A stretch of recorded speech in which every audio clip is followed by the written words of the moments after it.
Hi ஒருவன். So இந்த வீடியோவில் நம்ம என்ன பார்க்க போறோம்னா, ரொம்ப முக்கியமான பதிவுன்னு எப்பவுமே சொல்லுவல, இது ரொம்ப முக்கியமான வீடியோவே இல்லை. கண்டிப்பாக இந்த வீடியோவை நான் பேசும்போதே தெரிஞ்சிருக்கு ஏதோ டென்ஷனில் இருக்கு அப்படின்னு தப்பா நினச்சிக்காதீங்க. ஒரு சின்ன டென்ஷன் தான். கீழே சப்ஸ்கிரைப் பண்ணாதவங்க பண்ணுங்க ஃபர்ஸ்ட் டைமாக இருந்தீங்கன்னா. அண்ட் ஆல்சோ இந்த வீடியோக்கு லைக் போடுங்க, நிறைய பேருக்கு இந்த விஷயம் தெரியட்டும். என்னன்னா, ஒரு விஷயம் நம்ம பண்ணி கொடுக்குறோம் அப்படின்னா கண்டிப்பா நல்லதுதான். நம்ம சேனல் பார்க்குற எல்லாத்துக்குமே தெரியும், நம்ம சேனல் மேல நம்பிக்கை தான் தெரியும். எனக்கு ஒரு 2 நாளாவே ஒரு ஒரு மனசுக்குள்ள ஒரு ஒரு தோணல், நம்ம சாய்ஸ் ஃபில்லிங்க்கு உதவி பண்ணலாம், கைடன்ஸ்க்கு பண்ணலாம் அப்படின்னு சொல்லிட்டு ஃபர்ஸ்ட் நான் ஸ்டார்ட் பண்ணும்போது என்னாச்சு அப்படின்னா, இப்போ சொல்றேன் பாருங்க, இந்த எதுக்கு இந்த வீடியோன்னு ஒன்று சொல்றேன். ஸ்டார்ட் பண்ணும்போது ஃபர்ஸ்ட் பாத்தீங்கன்னா நிறைய கால்ஸ், நிறைய பேருக்கு நேர்ல என்னால் பேச முடியல. ஸோ நிறைய மாவட்டங்கள்ல இருந்து பாவம் ஏழை குடும்பத்தினர் அண்ட் மிடில் கிளாஸ் நிறைய மாணவர்களோட அப்பா அம்மா எவ்வளவு கஷ்டப்படுறாங்கன்னு நான் பார்த்துக்கிட்டு இருக்கேன். ஸோ இவங்களுக்கு ஏதாவது என்னால முடிஞ்சது பண்ணி கொடுக்கணும். ஏன்னா எனக்கு யூடியூப்ல இன்கம் வருதா, நான் பல வருஷமா வீடியோ போட்டுட்டு இருக்கேன். நல்லா 12th எல்லாம் எனக்கு பாத்தீங்கன்னா நல்லா சப்போர்ட் பண்ணாங்க. ஸோ அந்த 12th இப்ப முடிக்கிறாங்க, அவங்க ஒரு இன்ஜினியரிங் அட்மிஷனுக்கு போறாங்க, நல்ல கல்லூரியில, நல்ல பிளேஸ்மெண்ட் இருக்க கல்லூரியில சாய்ஸ் ஃபில்லிங் பண்ணி கொடுங்கிறாங்க. சாய்ஸ் ஃபில்லிங்னால என்னன்னு தெரியாது மாணவர்களுக்கு, ஏன்னா எல்லாரும் இப்பதான் சாய்ஸ் ஃபில்லிங் பண்ணுவாங்க இல்லைங்களா. போன வருஷம் பண்ண மாணவர்களுக்கு தெரியும். ஒரு சிலர் தேர்ட் பார்ட்டிஸ் எல்லாம் பாத்தீங்கன்னா கேட்பாங்க, ஒரு சிலர் இன்டர்நெட்ல போய் பண்ணுவாங்க, ஒரு சிலர் யாருனே தெரியாதவங்கிட்ட போய் பண்ணுவாங்க, ஒரு சிலர் தெரியாதவங்கிட்ட போய் உட்காந்து பண்ணுவாங்க, ஒரு சிலர் பக்கத்து வீட்டுல சொன்னாங்க சார் இந்த காலேஜ் நாங்க சாய்ஸ் ஃபில்லிங்ல வச்சோன்னு சொல்லுவாங்க. எதுக்கு இந்த மாதிரி இருக்கிறத விட டெய்லி நம்ம வீடியோ பாக்குறேங்க, என்ன நம்பலாம்ல, நான் நம்புங்கன்னு சொல்லி இந்த வீடியோ நான் போடல. காரணம் என்னன்னு சொல்ற பாருங்க, நான் அப்படி ஆரம்பிக்கலாமேன்னு நான் போட்டேன். அப்போ கால்ஸ் நான் அட்டன் பண்ண முடியல. அப்போ சொல்றாங்க நிறைய பேர், சார் நீங்க பாத்தீங்கன்னா பேசி நீங்க பாத்தீங்கன்னா உங்களுக்கு தேவைங்கிறது சாய்ஸ் ஃபில்லிங்க்கு எவ்வளவு வேணாலும் பே பண்றோம். பே பண்றது கிடையாது, கவர்மெண்ட் என்ன சொல்லுதுன்னா நீங்களே தான் சாய்ஸ் ஃபில்லிங் பண்ணணும். பே பண்ணி சாய்ஸ் ஃபில்லிங் எங்கேயும் நம்ம பண்ணக்கூடாது. பண்ணலாம், அது சும்மால யாரும் பண்ணி தர மாட்டாங்க, பண்ணலாம் இல்லைன்னு சொல்ல, நம்பிக்கையான ஒரு ஆள்கிட்ட பண்ணலாம் இல்லைன்னு சொல்லுவேன். ஆனா 90% நீங்களே பண்ணுங்கன்னு தான் சொல்லுவேன். என்னை கூட நம்பாதீங்க போதுமா, இதுக்கு மேல நான் சொல்லலை. பட் என்னடா உளறிட்டு இருக்க, என்னையும் நம்புங்கிற கரெக்டா நான் சொல்றேன் பாருங்க. நான் என்னன்னு சொன்ன ஃபர்ஸ்ட் உங்ககிட்ட உதவி பண்றேங்கிற பேர்ல தான் நான் இதை ஆரம்பிச்சேன். அதுக்கப்புறம் எனக்கு கால்ஸ் அட்டன் பண்ண முடியல.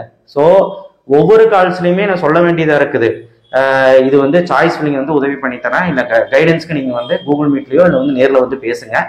ஏன்னா மாணவர்களுக்கு பயம், அடுத்தடுத்து நம்ம என்ன பண்ண போறோம்னு தெரியல, அந்த திங்கிங்லே. அப்போ இந்த வருஷம் நம்ம இறங்கிடலாம், உள்ள இறங்கலாம், மாணவர்கள் கூட உட்கார்ந்து நம்ம ஹெல்ப் பண்ணலாம். ஊரா என்னால போக முடியாதுங்க, ஊராலாம் என்னால போக முடியாது. முடிஞ்ச அளவுக்கு நான் என் ஃபோன் கால்ஸ் வர காலம் அட்டன் பண்ணிட்டு இருக்கேன். ஸோ அட்டன் பண்ணி நம்ம என்ன சொல்றோம் அப்படின்னா, சாய்ஸ் ஃபில்லிங்க்கு கண்டிப்பா உதவி பண்ணி தரோங்கிறோம். உடனே பேரண்ட்ஸ் நினைச்சாங்க, ஐயோ இவ என்னடா உதவி பண்ணி தரான். சில பேர் என்னன்னா, சாய்ஸ் ஃபில்லிங் நீங்க சொல்லுங்க நாங்களே பண்ணிக்கிறோம். ஆமா நான் சொல்றேன் இல்லைன்னு சொல்ல, ஒரு 2 நிமிஷம் பேசலாமா, 3 நிமிஷம் பேசலாமா. ஒருத்தங்கிட்ட 15 மினிட்ஸ் பேசணும், 30 மினிட்ஸ் பேசணும்னா 500 கால் வருது. அதுல என்னால 200 கால் தான் அட்டன் பண்ண முடியுது. 200 கால்ல ஒரு நாளைக்கு 24 ஹவர்ஸ் தான், நீங்க அரை மணி நேரம் பேச முடியுமா? இப்ப புரிஞ்சுக்கோங்க மக்களே, புரிஞ்சுக்கோங்க. யார் யார்கிட்ட பேசுனாங்களோ அவங்களுக்கு தெரியும் நான் என்ன சொன்னேன்னு, சரிங்களா? ஸோ கன்சல்ட்டுங்கிறது அதுதான். நான் பேசுறேன் இல்லையா, பேசுறக்கே நீ காசு வாங்குறியாடா அப்படின்லாம். காசு வாங்குறதுக்கு எனக்கு காசே வேண்டாம், காசுக்காக கிடையாது. எனக்கு இந்த காசுல ஒண்ணுமே கிடையாது, அதுக்காக பணம் இருக்கிறா அதனால இப்படி பேசிட்டானு அப்படி கிடையவே கிடையாது. சாய்ஸ் ஃபில்லிங்ல மிகப்பெரிய ஒரு விஷயம் இதுதான். என்னன்னா என்ன மாதிரி பாத்தீங்கன்னா நீங்க எல்லாத்துக்கிட்டையுமே கொடுக்கலாமான்னு கேட்டா அது எனக்கு தெரியாது, ஆனா என்ன நம்பி நீங்க கொடுக்கலாம். பட் நான் என்ன சொல்றேன்னா, ஃபைனல் மினிட்ல நீங்க தான் சாய்ஸ் லாக் பண்ணணும், இல்லை ஆட்டோமேட்டிக் அது லாக் ஆகணும். நீங்க தான் ஃபைனலா அந்த டவுன்லோட் பண்ணி பார்க்கணும். சாய்ஸ் ஃபில்லிங்க நீங்க தான் யாரா இருந்தாலும் நீங்க தான் ஒரு வாட்டி கிளான்ஸ் பார்க்கணும். ஸோ சாய்ஸ் ஃபில்லிங்ல தான் இப்ப பெரிய பிரச்சனை ஓடிக்கிட்டு இருக்கு, பெரிய ஒரு விஷயமே ஓடிட்டு இருக்கு, ஸ்கேமே ஓடிட்டு. நான் சொன்ன நிறைய ஸ்கேம். ஸோ அந்த ஸ்கேம் மாதிரி இப்ப என்னைய நினைச்சிடாதீங்க, அவ்வளவுதான் நான் சொல்ல முடியும். ஸோ எல்லாமே வெளிப்படையா சொல்லிட முடியாது, புரிஞ்சுதான்? யார் கால் பண்றீங்கன்னா உங்களுக்கு பெய்டு சாய்ஸ் ஃபில்லிங்கா, இல்ல ஃப்ரீயா பண்ணி தரணுமா, இல்ல சார் எனக்கு காசு இல்லை சார் நீங்க கைட் பண்ணுவீங்களா அப்படின்னு கேட்டா நான் பண்றேன், ரெடி தான். ஆனா என்னால முடிஞ்ச சக்திக்கு மீறி நான் பண்றேன்.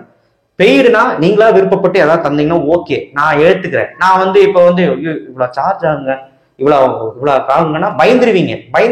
நிறைய பேர் பயந்துடுறாங்க, ஐயோ என்னடா காசுலாம் வாங்குறான்.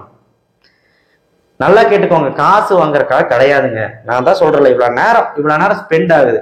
சாய்ஸ் ஃபில்லிங் சும்மா இல்லை, ஒரு 3-4 பேரை நான் அவங்கள வச்சு நான் உங்க சாய்ஸ் ஃபில்லிங் லிஸ்ட்டை நான் ரெடி பண்ணி, ஒருத்தர் 2 பேர் இல்லைங்க, லட்சக்கணக்கில் பேர் அப்ளை பண்றாங்க. அதுல 1000 பேர் 2000 பேர் எங்கிட்ட சாய்ஸ் ஃபில்லிங் ஹெல்ப் கேட்பான். நினைச்சு பாருங்க.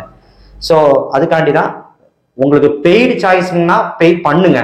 இல்ல இலவசமா படித்தரணுமா ரெடி தான். இதுக்கு நீங்க என்ன நீங்க என்கிட்ட சொன்னாலும் சரி, போன் கால்ஸ்ல நீங்க என்ன சொன்னாலும் சரி, ஓகேவா உதவி பண்றேன். இன்னைக்கு நீ வேணும்னே தான் போன் ஆஃப் பண்ணி வச்சுக்க, தப்பா நினைச்சாலும் பரவாயில்ல, சம் பர்சனல் இஷ்யூஸ். ஸோ அதனாலதான் வேணும்னே எனக்கு வெறுத்துருச்சு. நேற்று 2-3 பேர் அப்படி பேசிட்டாங்க, என்னடா இது அப்படிங்கிற மாதிரி. கிடையவே கிடையாதுங்க. அது சரியா எனக்கு கன்வேவும் பண்ண தெரியாது. இந்த மாதிரி நான் பண்ணதும் கிடையாதுங்களா. ஸோ அதனால தயவு செய்து உங்களுக்கு பண்ணணும்னா நான் பண்றேன், இல்லைன்னா நான் விலகிடுறேன். ஓகேவா. ஸோ சாய்ஸ் ஃபில்லிங் இதே மாதிரி எல்லாத்திட்டையும் போய் பண்ணலாமான்னு கேட்டால் தயவு செய்து பண்ணாதீங்க. அப்படி பண்ற மாதிரி இருந்தால் உங்களுக்கு தெரிஞ்சவங்களா இருக்கணும், உங்களுக்கு நம்பிக்கையானவங்க இருக்கணும், பண்ணுங்க. ஏன்னா ஏழை மாணவர்கள், வில்லேஜ் இருக்க மாணவர்கள் சில பேர் ஃபெசிலிட்டிஸ் இல்லாமலாம் இருக்காங்க. டிஎஃப்சி சென்டர் அதுக்கு தான் வச்சிருக்காங்க. டிஎஃப்சி சென்டர்ல போய் நீங்க பண்ணலாம் சாய்ஸ் ஃபில்லிங்க. டிஎஃப்சி சென்டர்ல எந்த அளவுக்கு உங்களுக்கு ஒரு பாண்டிங் எடுத்து நீங்க பண்ண முடியும் தெரியல, யூசர் ஃப்ரெண்ட்லியே பண்ண முடியும் தெரியல. 2 மணி நேரம் 3 மணி நேரம் உட்காருவான் சாய்ஸ் ஃபில்லிங். சில பேர் பையன் வந்து என்கிட்ட அந்த மாதிரி சாய்ஸ் ஃபில்லிங்க்கு நீங்க போய் டிஎஃப்சி சென்டர்ல உட்கார முடியுமா எனக்கு தெரியல. அதான் நீங்க தான் கேட்டுக்கணும். ஸோ அதனால சாய்ஸ் ஃபில்லிங்கை பத்தி நான் போடுற வீடியோ தெளிவா பாருங்க, உங்களுக்கு கண்டிப்பா எல்லா விஷயமும் புரியும். சரிங்களா. நான் ஏமாத்துற மாதிரி இருந்ததுன்னா சொல்லிடுங்க, நான் விளைவிக்கிறேன். தேங்க்யூ. ஷேர் பண்ணுங்க, சப்ஸ்கிரைப் பண்ணுங்க, மறக்காம பெல் ஐகான் பிரஸ் பண்ணுங்க. தேங்க்யூ.